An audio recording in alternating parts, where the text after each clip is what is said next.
सुबह वॉक पे यहाँ पे उदित जी मिल गए हैं, जो हमारे फैसिलिटी मैनेजर थे, एस्टेट मैनेजर थे थोड़े दिन पहले, और इन्होंने कुछ बातें शेयर करी जो अशोभनीय हैं और शर्मनाक हैं। तो मेरे को लगा कि ये बातें मुझे आपसे शेयर करनी चाहिए। तो कुछ and he is an ex air force guy, so I trust him for honesty and his words more than some of the G7 members. हाँ उदित जी बताइए क्या हुआ? नमस्कार, मेरा नाम उदित नारायण सिंह है। आप लोग जानते ही होंगे, आपके हम स्टेट मैनेजर वर्क करा था। 16 अगस्त 24 को मैं यहाँ आया और उसके बाद सब कुछ ठीक चल रहा था, एवरीथिंग वाज नाइस। लेकिन नवंबर में मैंने महसूस किया कि मुझे नज़दीक में आना चाहिए, क्योंकि मुझे ड्राइविंग में थोड़ी सी दिक्कत थी। तो मैंने बगल में मकान ले लिया, स्पेशिया में, सेंचुरी अपार्टमेंट में।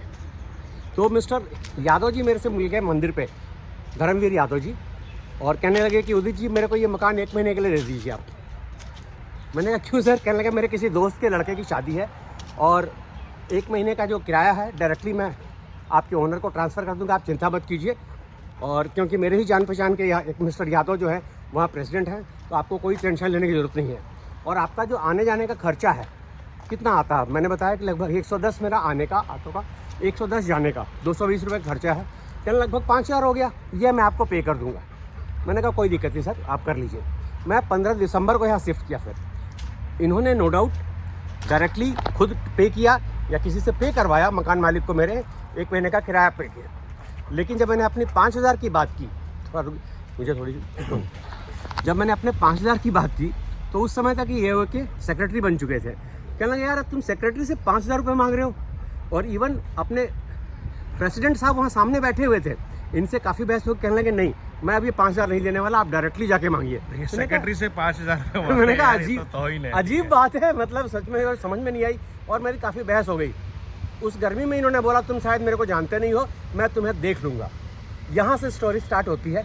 इसके बाद कई बार ऐसा हुआ कि आपको पता ही है कि हमारे यहाँ प्लम्बिंग और कारपेंट्री की कंप्लेंट्स काफ़ी पेंडिंग रह जाती थी। ये बार बार इनका मेरे पास फ़ोन आए, उदित जी ये वाला करवा दो। आपको पता है बीइंग ए डिफेंस पर्सन मैं लॉज को तोड़ नहीं सकता। मैंने इनको क्लियर कहा कि सर बाकी भी रेजिडेंट्स मेरे अपने हैं, उनकी कंप्लेंट पेंडिंग, पहले उनको करने दो। कहने लगा तुमको नहीं पता यार, ये मेरे अपने लोग हैं, इनकी पहले कराओ। और जब मैं उनको मना करता तो वो फिर मेरे पर नाराज़ होते, और उन्होंने बोला चिंता मत करो, मैं तुम्हें ज़रूर देखूँगा। और इसके बाद से अब प्रेसिडेंट साहब ने अचानक एक दिन क्या किया मेरे साथ कि संडे का दिन था और एक आदमी का आना था, वो कह रहे थे इसका कॉल लेटर मंगाओ। मैंने कहा सर संडे के दिन कॉल लेटर नहीं आ सकती, जो भी मैं बता रहा हूँ सारा मेल पे रिकॉर्डेड है, मैं कोई भी बात ऐसी नहीं कहूँगा जो कि मेरे पास प्रूफ ना हो, आई कैन प्रूव इट। तो वो मेल पे रिकॉर्डेड है। प्रेसिडेंट साहब कहने लगे नहीं आज ही मेरे को चाहिए। मैंने कहा सर किसी भी कंडीशन में नहीं आ सकती। बोलेंगे आपको इस केबिन से बाहर नहीं निकलने दूंगा, और मेरे को मेरे केबिन के अंदर एक तरह से लॉक कर दिया गया, क्योंकि लॉक नहीं था।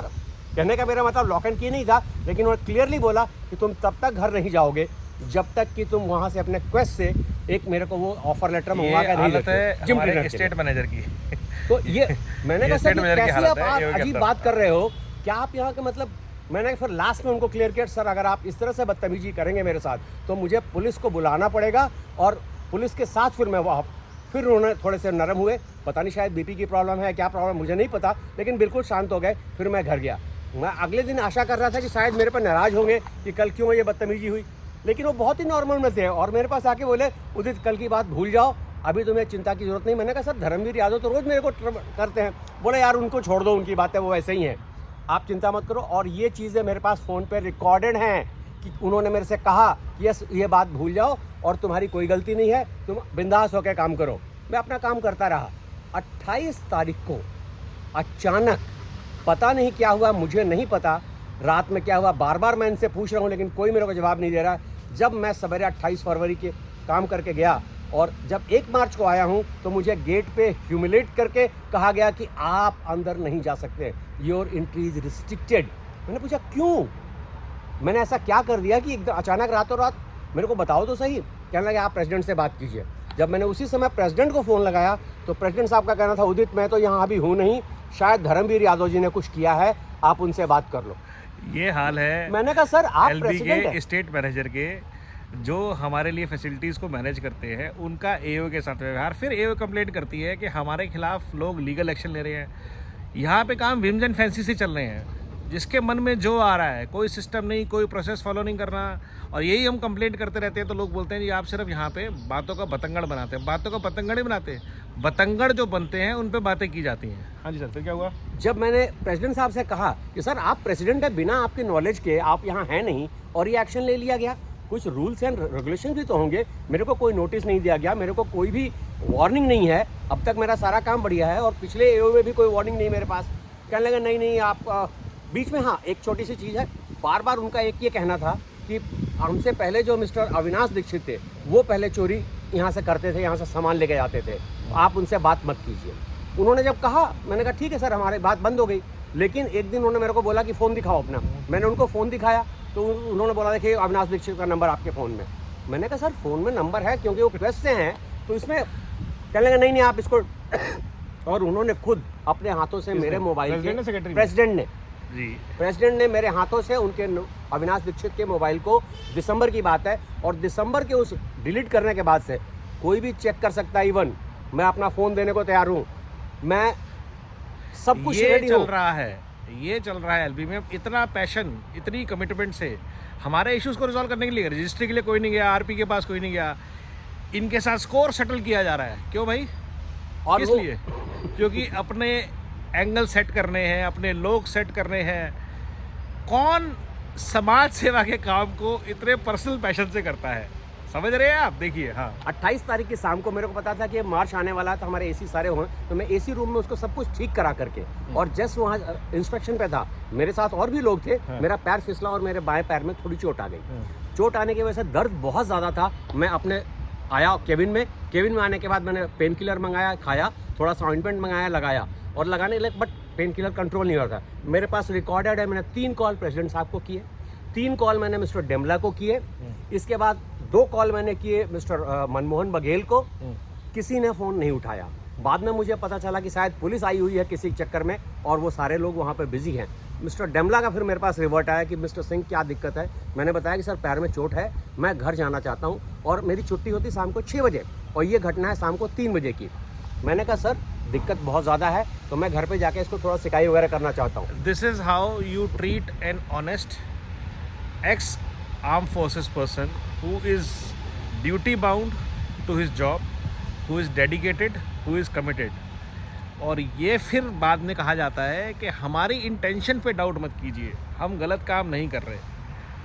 This is really shameful. तो आप लोग देखिए, अब परसों GBM है, और आई एम श्योर इस पर कोई बात करने को राज़ी नहीं होगा, but this is the reality. ये रियलिटी है हमारे LB की, हमारी AOA की, the way they treat people, and then they can't blame कि हमारे ऊपर लीगल केसेस होते हैं, हमके ऊपर पुलिस कंप्लेंट्स होती हैं। They deserve it, I think. Thank you so much Udit ji, thank you for your words. मैं एक और चीज़ कहना चाहूँगा, मिस्टर डेमला ने मेरे को बोला कि ओके यू कैन गो, फिर भी मेरे को महसूस हुआ कि नहीं, प्रेसिडेंट साहब के नॉलेज में जब उन्होंने नहीं उठाया, मैंने उनको व्हाट्सएप मैसेज किया, मेरे पास अभी भी व्हाट्सएप मैसेज रिकॉर्डेड है। मैंने उनको व्हाट्सएप मैसेज किया, सर ये कंडीशन है, मैं घर जा रहा हूँ, और उसके बाद मैं चला गया। इसके बाद ही धर्मवीर यादव नीचे आए हैं, उन्होंने ऑफिस में पूछा कहाँ है मिस्टर सिंह, तो लोगों ने बताया कि वो घर जाते हुए उनको चोट लगी थी। बोला झूठ बोल रहा वो। This is the way. आज मैं 60 साल का हो चुका हूँ, और इतनी सी चोट के लिए मैं उनको झूठ बोलूँगा? आप मेरा रिकॉर्ड चेक कर लीजिए, डेली 9 बजे से 6 बजे तक मेरी ड्यूटी है। मैं डेली 20 मिनट पहले आता हूँ और 20 से 25 मिनट बाद जाता हूँ। एज ए स्टेट मैनेजर मेरी उदित जी से सिर्फ 1-2 बार बातचीत हुई है, and he has been all very graceful in his discussions.